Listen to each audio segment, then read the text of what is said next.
Vamos lá, não tem como trazer você aqui e não mencionar esse caso um pouquinho mais a fundo. Sim. Foi em 2009 que aconteceu. Foi. Foi um dia normal. Você estudava Direito? Turismo. Turismo? Por que eu fiquei na cabeça que você fazia faculdade Sei de lá, Direito? deu me livre estudar Direito. Não, estuda pra caramba. Mas então, aí você tava na faculdade e... Enfim, você tava... Era uma o ano? quinta-feira. Você lembra que período você tava? Lembro, era o segundo. Tá. Era uma quinta-feira e na quinta a gente sempre saía. Eu estudava ali em São Bernardo, porque eu sou do ABC, inclusive Sim. moro em Santo André, né? Meu país lá, a galera do ABC, beijo. E na quinta era latinha de R$1 lá numa balada que tinha lá perto. Que, aliás, eu não vou falar o nome, vocês patrocinam aqui o Vênus que eu falo. E era R$1. Era o dia, velho. Cara, a mulher era Era o R$1 a dia latinha. De festa. Falei, gente, eu não posso perder, mas aí tem o horário do busão, né? Eu falei, poxa, e agora? Não tinha carro, não tinha nada, não tinha Uber, né? 12 anos atrás. Falei, vou bem gatinha, de lá eu já pego o último busão, vou pra balada, latinha R$1, tô feito. Mas aí meus planos não foram tão assim, não deu tão certinho. Mas é engraçado que é um vestido que eu paguei R$50. Eu comprei numa liquidação. Num shopping lá também da área do ABC. E era um vestido que eu amava. Você já tinha ele? Era a segunda vez que eu tinha colocado ele. E era um vestido assim... é o vestido dos meus sonhos.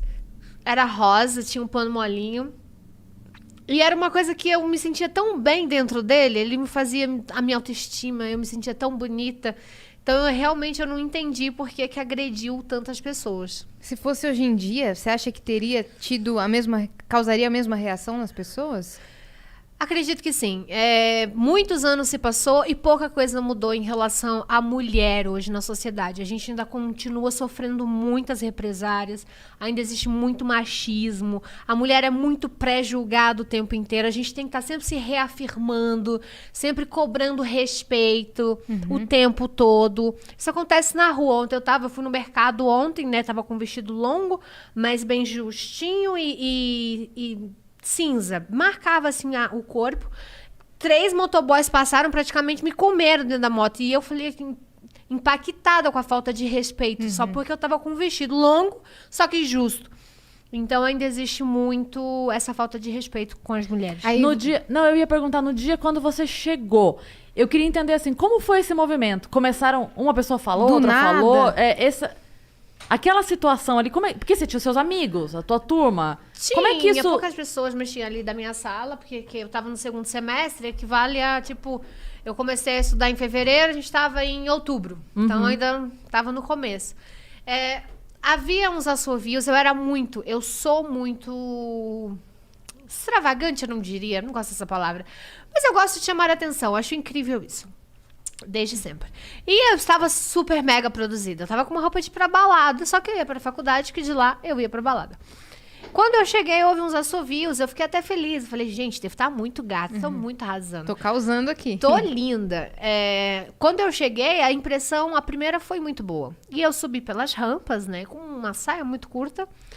E houve uns assovios, só daquela coisa... A questão de estar sem calcinha ou com calcinha, que até hoje isso é um dilema. Na verdade, era uma calcinha tão pequena que eu nem considero uma calcinha, porque era tão pequeno. Mas eu tava com uma micro calcinha. E aí ficou essa questão que ela tá sem calcinha. E aí aconteceu a confusão no intervalo, que é a parte ali, né, que eles param para comer, para lanchar. Depois de 2 aulas, tem esse intervalo entre as 10 horas da noite. E aí Que foi a começaram... hora que a galera começou a falar. Na verdade, o que aconteceu? Eu sofri uma coisa chamada calúnia, né? As pessoas começaram a falar coisas de mim entre a faculdade. Tem histórias muito bizarras. Tem uma teoria que eu estava transando na sala. Tem outra que eu estava sem calcinha. Tem outra que eu tinha subido a roupa. Cada um inventou uma história sobre mim e as pessoas acreditaram. Pra poder justificar o ataque, né? Sim. E aí foram todos pra porta da sala. Teve esse momento? Sim, inclusive é um vídeo horroroso que eles se penduram pra ver através do vidro. Esse momento que foi gravado, que passou em todos os jornais, né? Sim, E aí, quando a polícia chega, eles comemoram, porque eles acreditam que eu estou sendo presa por atentado ao pudor. que eu estou sendo presa por ter feito algo errado. Mas, na verdade, eu não fui presa. A polícia foi me tirar de lá para me levar para casa para me proteger deles. Óbvio. Mas na cabeça deles, eu estava sendo presa. Tem um vídeo de Eles ganharam na cabeça deles. tem um vídeo de 2 meninas que fala assim, né? Uma fala pra outra. Ela tá chorando, mas ela tá chorando. E a menina fala, foda-se, o problema é dela. Foi um dos vídeos que mais marcou a minha vida inteira, assim. Quando eu aprendi o qual é importante o feminismo. Porque eram 2 mulheres vendo uma mulher sofrer. Foda-se, o problema é dela. Uhum. Então, a união entre as mulheres é uma coisa que não existe, praticamente. E é uma coisa que eu sofri na pele. Então tinha cara te atacando e menina te atacando. Sim. E te ameaçando e gritando coisa pra você. Sim, não foi coisa só de homem. Uhum. Não, tinha muita Todo mulher no meio. mundo. Sim, foi generalizado. Na verdade, eu virei um entretenimento de uma galera que não tava afim de estudar. Só que não era mais escola, né? Já era faculdade. Onde a gente espera que tenha uma galera assim, mais cabeça. Um pouquinho né? mais madura. Mas não tem. Nossa. E o desfecho disso foi você ter sido expulsa? Isso que mais Então, me eu queria, chocou. porque assim, daí nesse dia você foi embora. Aí Ok. eu fui Aí pra, teve um momento fui de pra delegacia. caralho, que merda. Eles perguntaram se eu queria fazer um boletim de ocorrência. Eu falei, não, pelo amor de Deus, eu quero esquecer que esse dia existiu na minha vida. Me deixa em casa. Me levaram até em casa. Eu fui, né, acompanhada com a polícia.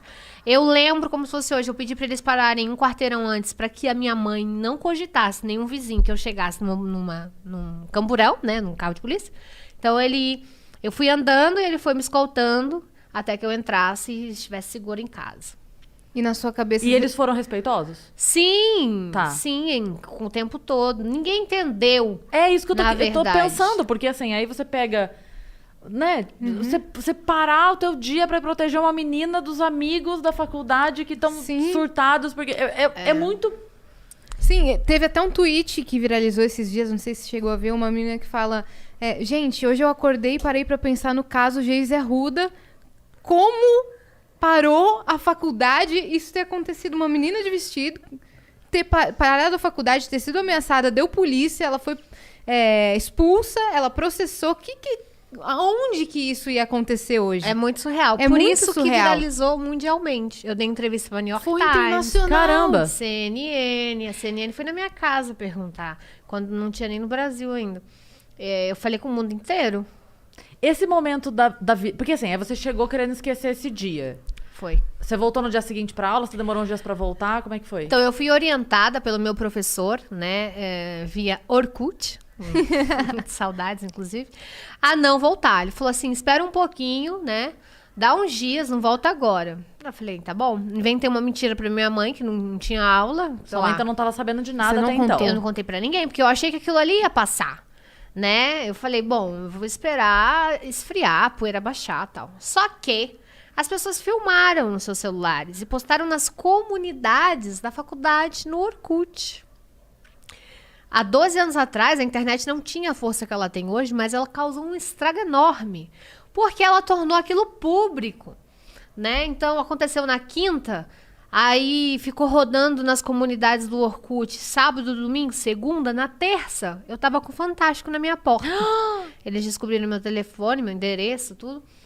E, de repente, eu tava com o Fantástico lá em casa, na terça-feira. Meu Deus. E sua mãe, Querendo uma então? exclusiva. Oi, Geise, tudo bem? Deixa eu te perguntar, minha filha, tá acontecendo alguma coisa que eu não Meu sei? amor, essa é a parte mais icônica de tudo. A minha mãe pegou a vassoura.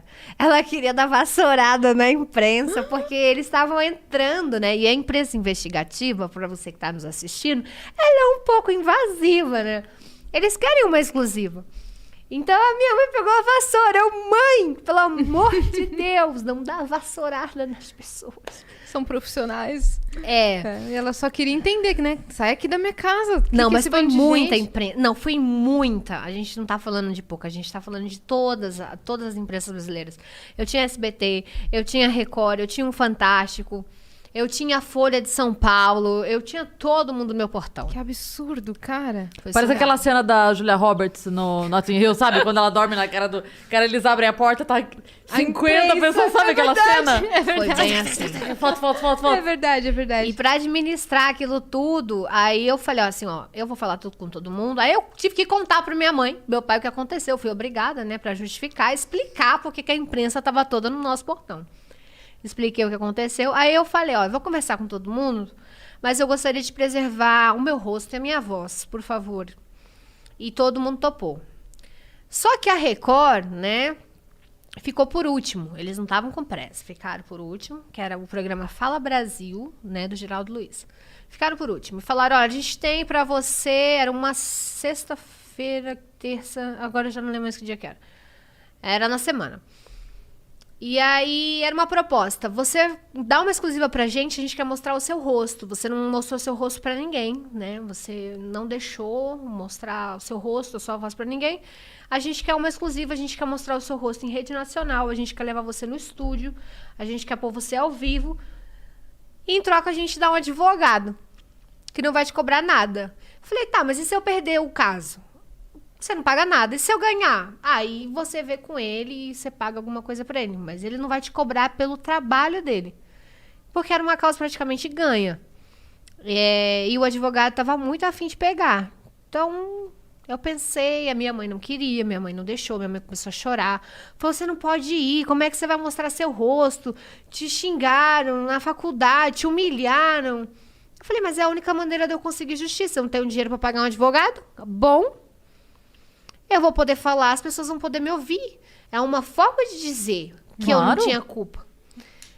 E aí, o que eu fiz? Passei a perna no Fantástico, que eu não tinha deixado eles me fumarem, né? Eles devem ter ficado putos comigo. Mas você fez sem saber da proposta final, então não foi Aí, intencional. no mesmo dia, eu fui pra Record. Cheguei lá com o vestido e mostrei a minha cara em rede nacional. Aí, no domingo, eu já tava aparecendo meu rosto. Aí, o Fantástico já falou, a filha da mãe, Kenga, não apareceu pra gente, apareceu pra ela. Eu já apareci no rosto, com o rosto e tudo. E aí, foi assim. E essa decisão que você tomou que fez com que você fosse vista. Aí eu conheci o meu advogado, doutor Neemias Mello, que pegou o meu caso. E aí, tava tudo indo bem, né? Foi quando... Ele entrou contra a instituição, as pessoas, como é que foi? Contra a instituição, porque como eram muitas pessoas e era dentro da universidade, você não responsabiliza os alunos, você responsabiliza a universidade. Eu não tenho como ter controle Claro. de todo mundo que estava lá.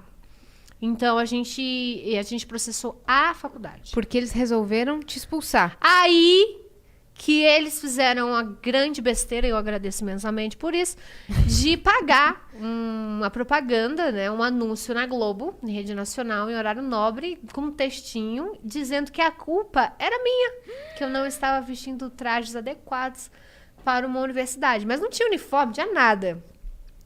E pagaram também um anúncio no jornal, que na época era a Folha. E me expulsaram. Aí foi uma comoção terrível, ninguém entendeu nada. Como assim vocês expulsaram uma menina? E aí eles voltaram atrás na expulsão. E eu falei, eu vou voltar à faculdade. Só que aí eles me expulsaram e voltaram atrás. E eu falei, eu vou voltar tal dia. E aí eu lembro que foi toda a faculdade, toda a imprensa para a porta da faculdade esperando a minha volta. E o meu advogado falou, você não vai voltar não. Eles te expulsaram.